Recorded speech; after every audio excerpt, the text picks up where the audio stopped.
भाजपा लगातार 2 बार बेहतर प्रयास कर सरकार बनाने में सफल रही, वहीं कांग्रेस ने भी पुरजोर कोशिश की, लेकिन कांग्रेस सत्ता सुख प्राप्त नहीं कर पाई। तो साथियों, क्या कारण रहे, क्या किस वजह से कांग्रेस इतने नज़दीक होते हुए भी सरकार तक नहीं पहुंच रही, हम इस पर विस्तार से चर्चा बाद में करेंगे। पहले हम आपको 90 विधानसभा सभाओं के पूर्व अनुमान यानी कि एग्जिट पोल हम आपको बता रहे हैं। इस साथियों नमस्कार, हरियाणा विधानसभा में इस बार ऊंट किस करवट बैठता है, हम इस विषय पर चर्चा करते हैं। हम आपके पास लगभग सटीक जानकारी लेके आए हैं। आइए देखते हैं, हम इतनी सटीक जानकारी आपको देते हैं कि अभी तक जो कोई भी चैनल आपको नहीं दे पाया। कांग्रेस ने जिस तरह से 2004 वाले इलेक्शन में एक तरफा चुनाव जीता था और पूर्ण बहुमत से सरकार बनाई थी, उसके बाद से वह लगातार 2 चुनावों में पिछड़ती नजर आई। लेकिन इस बार कांग्रेस के पक्ष में या तो माहौल कहें या भाजपा सरकार की एंटी इनकम्बेंसी कहें, इस कारण से वोटर कांग्रेस की तरफ जाता हुआ नजर आ रहा है। आइए हम आपको विस्तार से बताते हैं, हर सीट का बताते हैं। अभी तक लगभग हम 90 सीटों पे घूमे हैं, 90 सीटों का हमने सर्वे किया है। स्थिति अभी कुछ उलझती नजर आ रही है। कुछ सीटों पे परिणाम लगभग क्लियर हैं, कुछ सीटों पे मुकाबला चिकोनिया है, कुछ सीटों पे फंसा हुआ है। आज की स्थिति में देखें तो लगभग 58 सीटें क्लियर होती नजर आ रही हैं और लगभग 30-32 सीटों पे पेंच फंसा हुआ है। इस विषय पर हम बाद में बहस करेंगे, बाद में चर्चा करेंगे। और इन सीटों का हम 4 तारीख को विधानसभा चुनाव मतदान से एक दिन पहले ही हम आपको ये बता देंगे कि सरकार किसकी बन रही है, कौन हरियाणा की सत्ता पर काबिज होगा, कौन हरियाणा का मुख्यमंत्री बनेगा, यह हम आपको 4 तारीख को क्लियर कर देंगे। तो साथियों, चैनल से जुड़े रहें। हम आपको विस्तार से बताते हैं कि इस समय भाजपा और कांग्रेस में सीधा मुकाबला है। इसमें कोई दो राय नहीं कि भाजपा और कांग्रेस में सीधा मुकाबला है। कुछ जगह पर इनेलो प्रत्याशी, इनेलो और बसपा गठबंधन भी ठीक ठाक स्थिति में है। अचरज वाली बात होगी, अचंभे वाली बात होगी कि बहुजन समाज पार्टी का ग्राफ बढ़ रहा है। बहुजन समाज पार्टी इस बार हरियाणा में 2 से 3 सीटें निकालती नजर आ रही है। तो साथियों, हम आपको डिस्ट्रिक्ट वाइज सीटों का सर्वे रिपोर्ट बताते हैं। जी साथियों नमस्कार, मैं जयवीर सिंह न्यूज राउंड की टीम की कड़ी मेहनत आपके सामने पेश करता हूं। तो साथियों, भाजपा द्वारा कड़े प्रयास किए गए, मन लुभावने वादे किए गए, मुख्यमंत्री का बदलाव किया गया, लेकिन यह कोई भी दांवपेच भाजपा का हरियाणा की जनता पर हावी नहीं हुआ। हरियाणा की जनता को कोई भी इनके मन लुभावने वादे, मन लुभावनी घोषणाएं सिरे नहीं चढ़ी। और तो साथियों, एक तो भाजपा की एंटी इनकम्बेंसी और दूसरे भूपेंद्र हुड्डा और दीपेंद्र हुड्डा का लगभग 3 महीने से जनसंपर्क अभियान, जैसे दीपेंद्र हुड्डा ने अपना हरियाणा मांगे हिसाब के नाम से जनसंपर्क अभियान लगभग 3 माह से चला रखा है। उन्होंने 3 माह से जनसंपर्क अभियान के दौरान पूरे हरियाणा में यात्रा की और हर वोटर के घर तक पहुंचे। उन्होंने भरपूर प्रयास किया कि जनता कांग्रेस के पक्ष में आए और वह कुछ दिखाई भी देता है। तो आज की स्थिति में आज के दिन यह साफ होता दिखाई दे रहा है कि कांग्रेस लगभग 55 से 60 सीटों पर काबिज होती नजर आ रही है। यह तो साफ है कि हरियाणा में भाजपा जा रही है और कांग्रेस की सरकार आ रही है।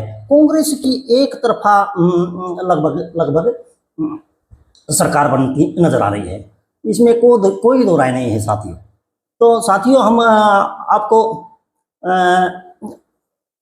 पूरी स्थिति लगभग 25 के बाद क्लियर होगी, लेकिन आज के दिन की बात करें तो 55 से 60 सीटें कांग्रेस लेती नजर आ रही है। वहीं भाजपा की बात करें तो भाजपा भी 25 से 30 के बीच सिमटती नजर आ रही है। इसमें कोई दो राय नहीं कि भाजपा सत्ता से जा रही है, भाजपा की सरकार बनती कहीं तक दिखाई नहीं दे रही। तो साथियों, हम अब आपको लेके आते हैं सीट दर सीट। तो इसमें कालका से प्रदीप चौधरी, कांग्रेस के प्रदीप चौधरी कालका से एक तरफा जीत दर्ज करते नजर आ रहे हैं। वहीं पंचकुला से पूर्व मुख्यमंत्री भजन लाल के सुपुत्र और हरियाणा सरकार में पूर्व उप मुख्यमंत्री रहे चंद्रमोहन पंचकुला से कांग्रेस की सीट पर जीतते नजर आ रहे हैं। वहीं महम से बलराज कुंडू आराम से जीतते नजर आ रहे हैं। मुलाना से वरुण चौधरी की पत्नी पूजा चौधरी जीत की ओर बढ़ रही हैं।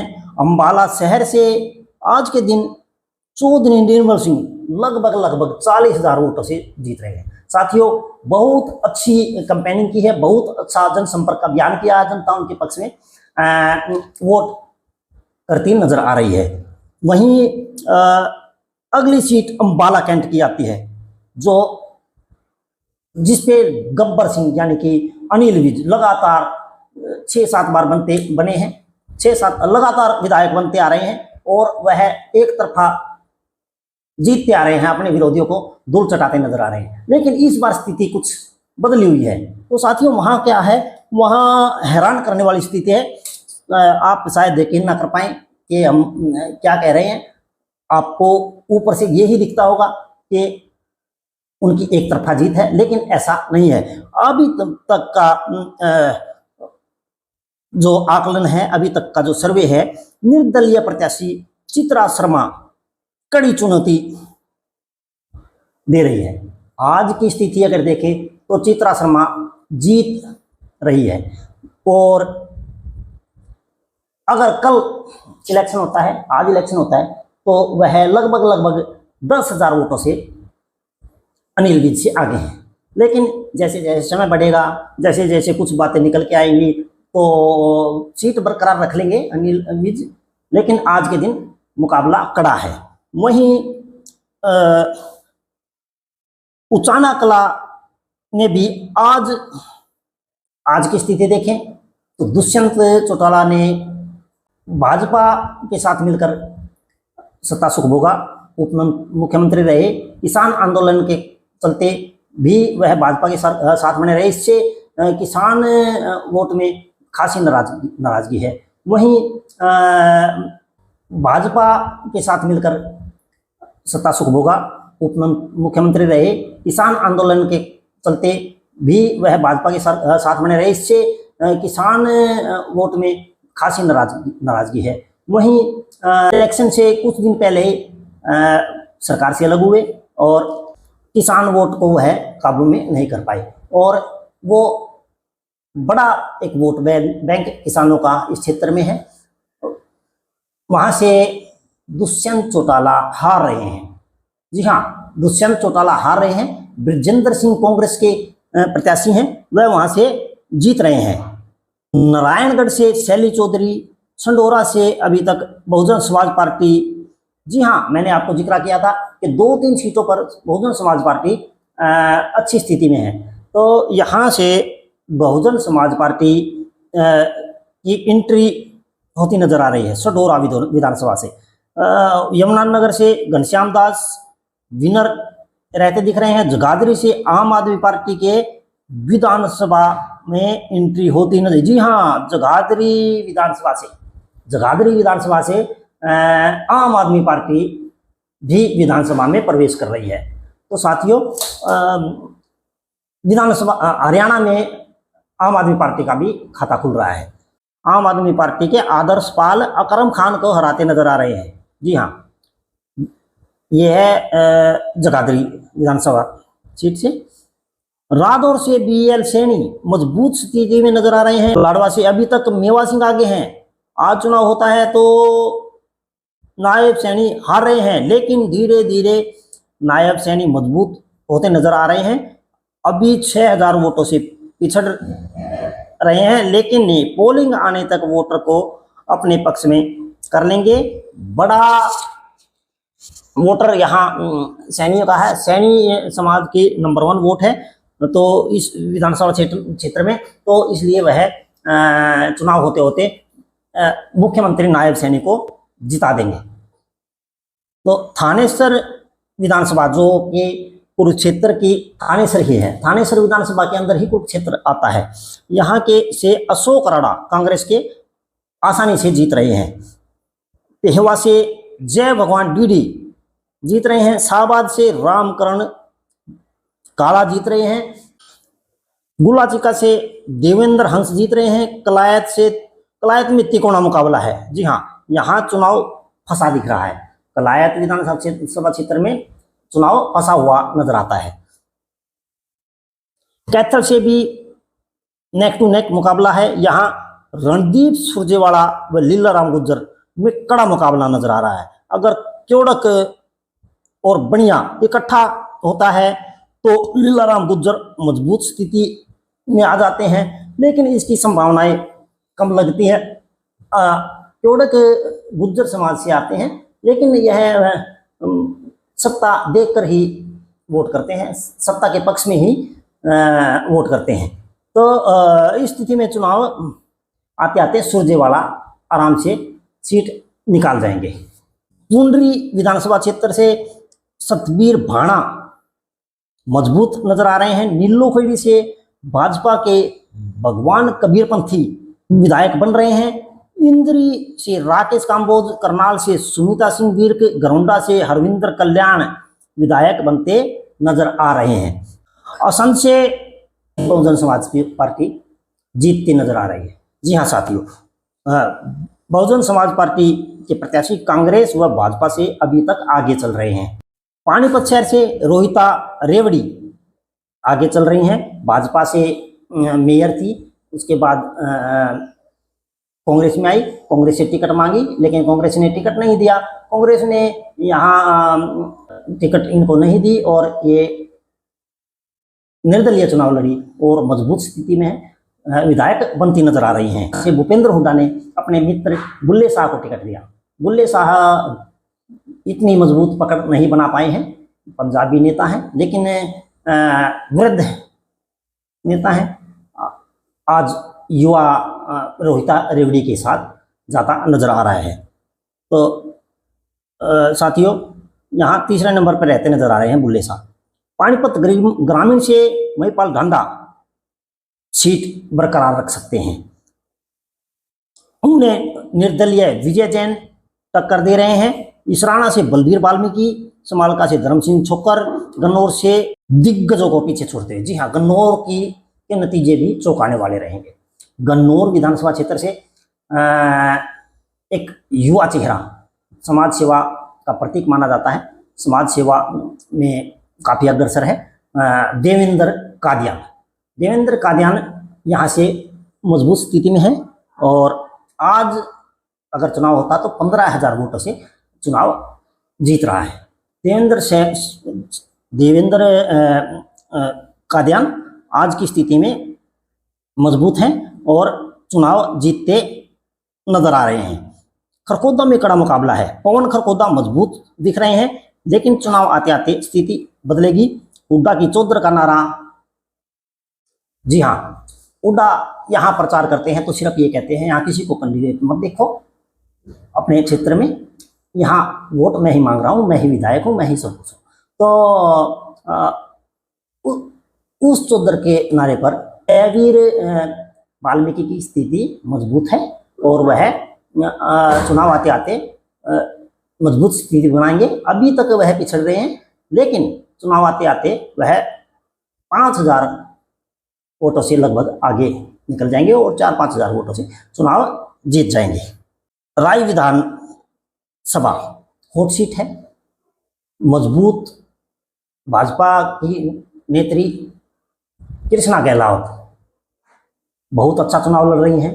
अभी तक माहौल उनके पक्ष में दिख रहा है। चुनाव उठा हुआ नजर आता है और चुनाव प्रचार भी बड़े जोर शोर से कर रही है। लेकिन अंदर खाते आंतिल खाप एक तरफा जय भगवान आंतिल को वोट देगी, जिसके लगभग 10-12 गांव आते हैं और अच्छा वोट बैंक है। वहीं तो यहाँ जय भगवान आंतिल चुनाव निकालते नजर आ रहे हैं, चुनाव आसानी से जीत जाएंगे। गोहाना में अभी तक कड़ा मुकाबला है। भाजपा के अरविंद शर्मा जीतते नजर आ रहे हैं। जी हाँ, भाजपा के अरविंद शर्मा अभी तक आगे चल रहे हैं। सोनीपत विधानसभा पर आज के दिन सुरेंद्र पवार के जेल में होने के बावजूद, जी हाँ, सुरेंद्र पवार के जेल में होने के बावजूद उनकी पुत्रवधू समीक्षा उनका दायित्व संभाले हुए हैं, चुनाव कैंपेनिंग कर रही हैं और बहुत अच्छा चुनाव उठा रखा है, तो उनकी कमी को वह निभा रही हैं। आज की स्थिति में सुरेंद्र पवार जीत रहे हैं। दिखावा चाहे कुछ भी हो, बाहर दिखावा निखिल मदान का चल रहा है, निखिल मदान आगे हैं, लेकिन अगर सही तरह विश्लेषण किया जाए तो आज के दिन सुरेंद्र पवार मजबूत स्थिति में है, चुनाव निकाल जाएंगे। बड़ौदा विधानसभा में कपूर नरवाल ने सारे समीकरण बदल दिए हैं। वहां एक तरफा इंदुराज भालू की जीत दिखाई देती थी, लेकिन कपूर नरवाल के बागी होने के कारण कपूर नरवाल को पहले वादा किया गया था कि तुम अभी इलेक्शन मत लड़ो और तुम्हें आगे 2024 के इलेक्शन में टिकट दिया जाएगा। उन्हें टिकट नहीं मिला।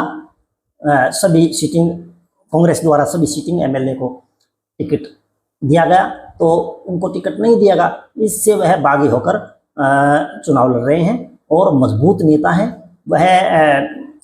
और दूसरे कारण भाजपा का भी है। भाजपा के प्रदीप सांगवान इतनी मजबूत स्थिति में दिखाई नहीं दे रहे। वो उनके पिता किशन सिंह सांगवान वो एक मजबूत नेता थे। किशन सिंह सांगवान की पैठ थी, वह एक दमदार नेता थे। लगातार 3 बार वह सांसद रहे हैं और भाजपा पे एक मजबूत नेता रहे हैं।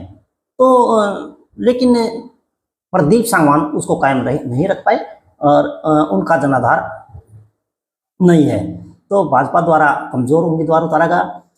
कपूर सिंह नरवाल मजबूत हैं, आज के दिन जीतते नजर आ रहे हैं। कांग्रेस को पसीने छुटा दिए हैं। कांग्रेस दिख रही है कि कांग्रेस को लगता है कि हम सीट निकाल जाएंगे, लेकिन नहीं, ऐसा नहीं है। बहुत संघर्ष, बहुत ज़्यादा मेहनत के बाद ही वह कुछ कर पाएंगे। आज के दिन तो स्थिति ये है कि वह जीत रहे हैं, क्योंकि उन्होंने एक कपूर नरवाल ने पंचायत में सिर पर रखी हुई पगड़ी को बोला कि यह मैंने अपने सिर पे कफन रख लिया है, अगर चुनाव में हार होती है तो मैं मर जाऊंगा और इस पगड़ी का आप लोग कफन बना देना। एक भावनात्मक जुड़ाव जनता के साथ उन्होंने किया और वह कुछ काम भी कर रहा है, तो उनके पक्ष में अच्छा खासा वोट बैंक जा रहा है। तो अभी तक तो स्थिति ये है कि कपूर सिंह नरवाल समीकरण बिगाड़ते नजर आ रहे हैं। हाँ, चुनाव होते होते अगर भूपेंद्र हुड्डा और दीपेंद्र इस सीट पर मेहनत करेंगे, कहाँ तो एक तरफा सीट निकलती नजर आ रही थी। इंदुराज नरवाल, ये भी कपूर सिंह नरवाल एक गोत्र से हैं, ये वोट बट गया है। तो अगर भूपेंद्र हुड्डा और दीपेंद्र हुड्डा इनके पक्ष में अच्छा काम करते हैं तो हो सकता है कि यह फिर से आ जाएं, अदरवाइज इनके लिए कड़ी चुनौती है। तो जी हाँ, जुलाना हल्का से दिनेश फोगाट की जीत पक्की है। एक तरफा जीत दिनेश फोगाट की यहाँ दिखाई देती है, इनके मुकाबले में कोई भी नहीं टिक रहा। जी हाँ, सपिद्दो से जसवीर देसवाल सुभाष गांगुली और बच्चन सिंह आर्य के बीच त्रिकोणीय मुकाबला है, नेक टू नेक मुकाबला है। 2-4 हजार की जीत हार होगी। यहाँ अभी तक जसवीर देसवाल आगे दिखाई दे रहे हैं और पिछले विधायक गांगुली, सुभाष गांगुली, वह तीसरे स्थान पर है, दूसरे स्थान पर बच्चन सिंह आर्य हैं। तो अभी तक का सर्वे ये कहता है आने वाले कुछ समय में नतीजे और बदलेंगे, हम पक्का नहीं कह रहे, और बदलेंगे, लेकिन अभी तक का परिणाम ये है। अभी तक सुभाष गांगुली हार रहे हैं और जसवीर देसवाल सबसे आगे हैं, टॉप पर हैं, तीनों मजबूत, लेकिन अभी तक देसवाल मजबूत हैं। जिनसे कृष्ण मिड्डा आगे चल रहे हैं वह अभी तक आगे चल रहे हैं। नरवाना से इनलो की विद्या धनोदा रानी आगे हैं, टोहाना से देवेंद्र बबली, फतेहाबाद से बलवान सिंह दौलतपुरिया, रतिया से जरनैल सिंह जीतते नजर आ रहे हैं। कालावड़ी से शीशपाल कहरवाड़ा, डबवाड़ी से आदित्य देवीलाल अभी आगे चल रहे हैं। आदित्य देवीलाल लगभग सीट निकालते नजर आ रहे हैं, सीट निकाल जाएंगे, ये इनकी काफी मजबूत स्थिति है। एलनाबाद से अभय सिंह चौटाला, रानिया से अर्जुन सिंह चौटाला, सिरसा से गोकुल सेतिया गोपाल कांडा को हराते नजर आ रहे हैं। जी हाँ, सिरसा में चौंकाने वाले नतीजे हैं। सिरसा में गोपाल कांडा का गढ़ है, मानते आए हैं। गोपाल कांडा एक मजबूत स्थिति में है, वहां नजर आते थे, लेकिन अब की बार गोकुल सेतिया अपने पक्ष में माहौल बनाने में कामयाब रहे। वह वहां से अभी तक जीतते नजर आ रहे हैं। लास्ट में अगर ज्यादा ही फेरबदल हुआ तो दूसरी बात है, नहीं तो यह सीट निकालते नजर आ रहे हैं। हाँ, आदमपुर से भव्य बिश्नोई, उकलाना से नरेश सेलवा विधायक बनते नजर आ रहे हैं।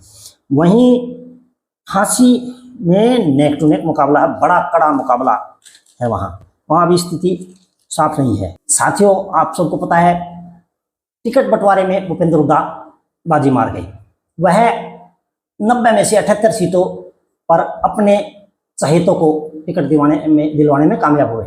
वहीं कुमारी शैलजा कांग्रेस की दिग्गज नेता और गांधी परिवार के काफी नजदीक मानी जाती हैं, उनको 9 सीटें मिली, जबकि रणदीप सुरजेवाला काफी लंबे समय से कांग्रेस के साथ हैं, राष्ट्रीय प्रवक्ता हैं और मजबूत स्थिति में हैं, मजबूत हैं। उन्हें सिर्फ 2 ही सीटें मिली उनके चहेतों को, और एक सीट कांग्रेस ने आम आदमी पार्टी को समझौते के तहत दी थी। तो इस हिसाब से टिकट बंटवारे में भूपेंद्र हुड्डा बाजी मार गए। और आगे देखो, सरकार बनती है, निश्चित तौर पर दिखाई देता है कि भूपेंद्र हुड्डा ही सीएम होंगे। अभी तक यही दिखाई देता है, आगे कुछ भी हो सकता है, लेकिन आज की स्थिति में भूपेंद्र हुड्डा मुख्यमंत्री बनते दिखाई दे रहे हैं।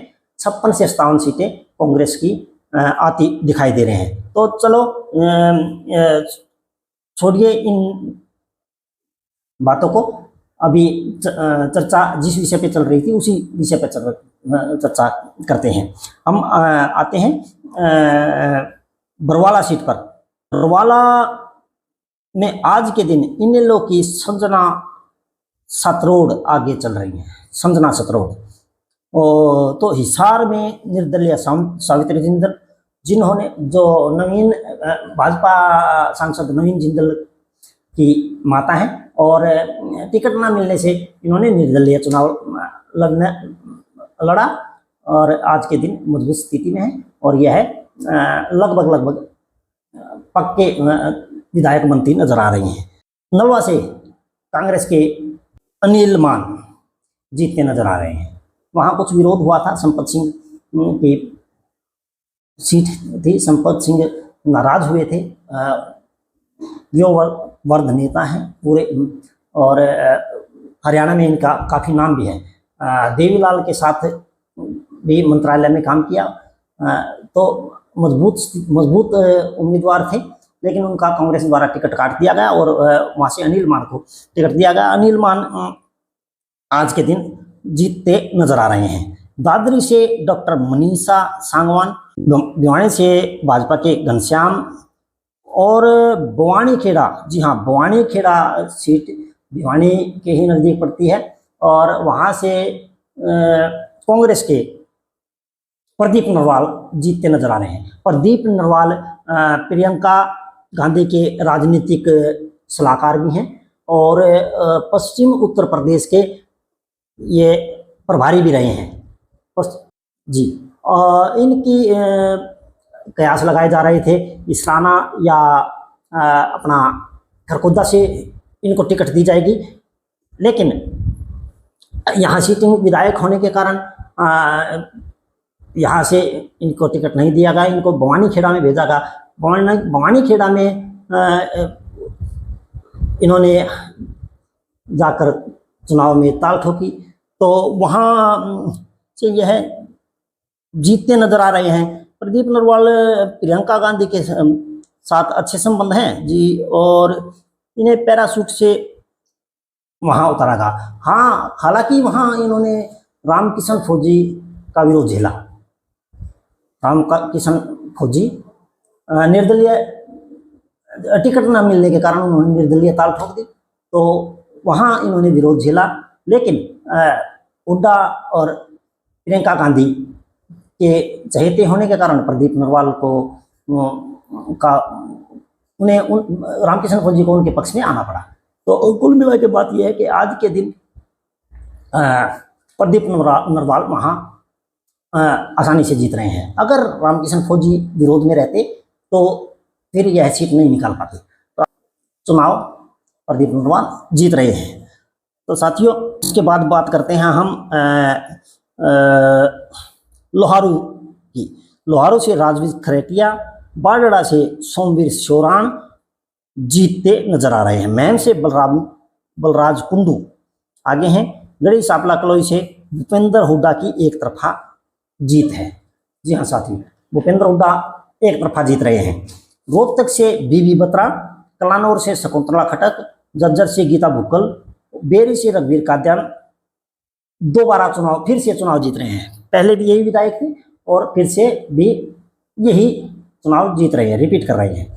बहादुरगढ़ से निर्दलीय राजेश दून, जी हाँ बहादुरगढ़ से भागी हुए राजेश दून चुनाव जीत रहे हैं आज के दिन। बादली से कुलदीप वत्स जीत रहे हैं। टेली मंडी से भारी विरोध के बाद भी आरती राव चुनाव जीत जाएंगी। जी हाँ, अटेली में अभी तक अगर देखें तो इनका विरोध हो रहा है। आरती राव का, राव इंद्रजीत की पुत्री हैं, अभी तक विरोध है, कमजोर नजर आता है, लेकिन राव इंद्रजीत इनके पक्ष में आएंगे, अभी तक नहीं आएंगे, चुनावी सभा करेंगे और माहौल को फेर देंगे। लास्ट तक चुनाव आते आते इनकी जीत सुनिश्चित हो जाएगी। जी, उसके बाद महेंद्रगढ़ में राव दान मजबूत नेता हैं, लेकिन एसडीएम संदीप से चुनाव हार रहे हैं। जी हाँ, एसडीएम संदीप से चुनाव हार रहे हैं। राव दान सिंह अभी तक पिछड़ते नजर आ रहे हैं। नारनौल से ओम प्रकाश यादव जीत रहे हैं। ओसली से जगदीश यादव, बावल से एमएल रंगा, पटौदी से बिमला चौधरी, रेवाड़ी से चिरंजीव राव एक तरफा चुनाव जीत रहे हैं।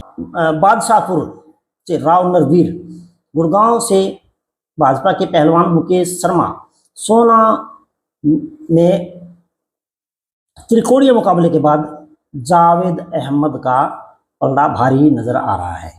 वहां से जावेद अहमद बनते नजर आ रहे हैं। नूर से आफ्ताब अहमद, फिरोजपुर जिरका से मामन खान, उन्नाना से मोहम्मद इलियास चुनाव जीत रहे हैं। हथीन से तैयब हुसैन भीमसिका, जी हाँ मैंने शुरुआत में जिक्र किया था कि बसपा 2-3 सीटें निकालते नजर आ रही है, तो एक हथीन की सीट पर भी अपने तैयब हुसैन भीमसिका बसपा के सभी को पछाड़ते नजर आ रहे हैं। इन लोग का जाट वोट बैंक और एससी समाज का वोट मिलकर लगभग सभी से हावी पड़ता है। यहाँ इस क्षेत्र में दोनों वोट बैंक मिलके और इनके साथ मोमेंटम वोट आने से सीट निकालते हुए नजर आ रहे हैं। अलवल से करण दलाल, होटल से उदय भान की जीत की है, लगभग सीट निकालते नजर आ रहे हैं। परथला में त्रिकोणीय मुकाबला है। एनआईटी से नीरज शर्मा, फरीदाबाद शहर से विपुल गोयल, बड़खल से विजय प्रताप, तिगांव से राजेश नागर जीत रहे हैं। तो साथियों, हमने आपको आज तक का सर्वे दिखाया। इसमें थान सीटों पर क्लियर हार दिखाई, 32 सीटों पर अभी दांव फंसा हुआ है। इसको हम आपके सामने 4 तारीख तक विधानसभा चुनाव से एक दिन पहले, पोलिंग से एक दिन पहले हम आपके सामने इसको भी प्रस्तुत करेंगे। तो हमें